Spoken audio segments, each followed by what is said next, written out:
மக்களே, இன்னைக்கு வீடியோவில் என்ன பார்க்க போகிறோன்னா பன்னீர் கிரேவி தான் பார்க்க போகிறோம். அதுக்கு செய்ய தேவையான பொருளை பார்த்துக்கலாம் வாங்க. 50 கிராம் பன்னீர் எடுத்து வச்சுருக்கிறேன். வெங்காயம் பொடி பொடியாக கட் பண்ணி வச்சுக்கிறேன். நம்ம ஆம்லேட்டுக்கெலாம் பொடி பண்ணுவோம்ல, அந்த மாதிரி பொடி பொடியாக கட் பண்ணி வச்சுக்கோங்க. தக்காளி ஒன்று அப்படியே அரைச்சி வச்சுருக்கிறேன். அதை இஞ்சி பூண்டு ஒரு கட்டி பூண்டு கொஞ்சமாக வந்து இஞ்சி போட்டு இடித்து வச்சுருக்கிறேன். நான் மிளகாத்தூள் 2 ஸ்பூன், பட்டை லவங்கம் ஏலக்காய் 2 இலை எல்லாம் எடுத்து வச்சுருக்கிறேன். 1/2 ஸ்பூன் சோம்பு பொடி, 1/2 ஸ்பூன் மிளகு பொடி எடுத்து வச்சுருக்கிறேன். மஞ்சத்தூள் 1/2 ஸ்பூனு, கருவேப்பிலை கொத்தமல்லி கொஞ்சம் எடுத்து வச்சுருக்கிறேன். குழம்புக்கு தேவையான உப்பு, குழம்புக்கு தேவையான அளவு தண்ணி. வாங்க இப்போ எப்படி செய்யறதுன்னு பார்த்துக்கலாம். கடைசியாக 3 ஸ்பூன் எண்ணெய் எடுத்து வச்சுக்கிறேன். காஞ்சிருச்சு. இப்போ எண்ணெயை ஊற்றிக்கலாம். நம்ம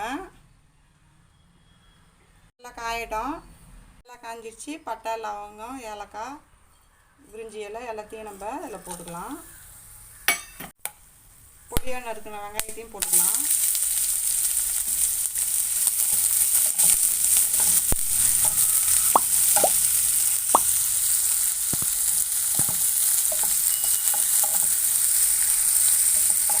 வெங்காயம் நல்லா வதங்கட்டும், கண்ணாடி போல் வதங்கட்டும். இப்போ இஞ்சி பூண்டை போட்டுக்கிறேன். இதையும் நல்லா சேர்த்து வதக்கிக்குங்க.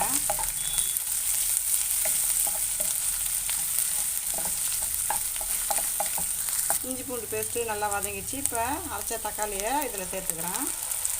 இதையும் நல்லா மிக்ஸ் பண்ணி விட்டுடலாம். இந்த கிரேவி வந்து ஒயிட் ரைஸ் சாப்பிட்லாம், சப்பாத்தி, பூரி, தோசை, இட்லி எல்லாத்துக்குமே நம்ம இந்த கிரேவி பன்னீர் கிரேவி வச்சு சாப்பிட்டுக்கலாம். செமையாக இருக்கும். நல்லா வதங்கிடுச்சு. இப்போ வந்து மிளகாத்தூளை நம்ம போட்டுக்கலாம். இதையும் போட்டு நல்லா மிக்ஸ் பண்ணிக்கோங்க.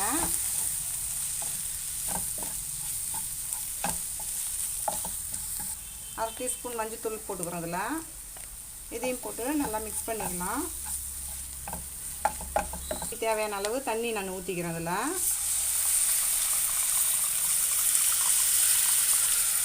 எல்லாத்தையும் நல்லா மிக்ஸ் பண்ணி விட்டுக்குங்க. இப்போ இதுக்கு தேவையான அளவு உப்பு நான் போட்டுக்கிறேன். நான் 1/2 ஸ்பூன் உப்பு போட்டுக்கிறேன். நான் நல்லா மிக்ஸ் பண்ணி விட்டுருங்க.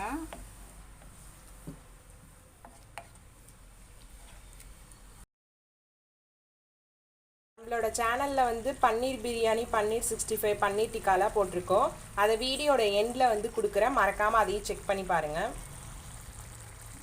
கிரேவி வந்து நல்லா கொதிக்க ஆரம்பிச்சிருச்சு. இப்போ வந்து இது கூட வந்து பன்னீரை நான் ஆட் பண்ணிக்கிறேன்.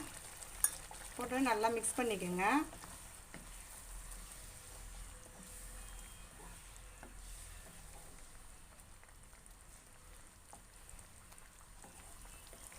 இப்போ கருவேப்பிலை கொத்தமல்லியை கடைசியாக சேர்த்துக்கிறேன். நான்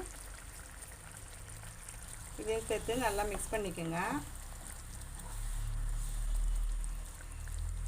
இந்த வந்து பொடி பண்ண சோம்பும் பொடியாக இருக்கிற மிளகையும் போட்டுக்கிறேன். இதையும் சேர்த்து நல்லா மிக்ஸ் பண்ணிக்கலாம். நம்ம கிரேவி சூப்பராக ரெடி ஆகிடுச்சு. நாங்கள் வந்து இன்றைக்கி வந்து இது வந்து சப்பாத்தி கூட தான் நாங்கள் இந்த கிரேவியை சாப்பிட போகிறோம்.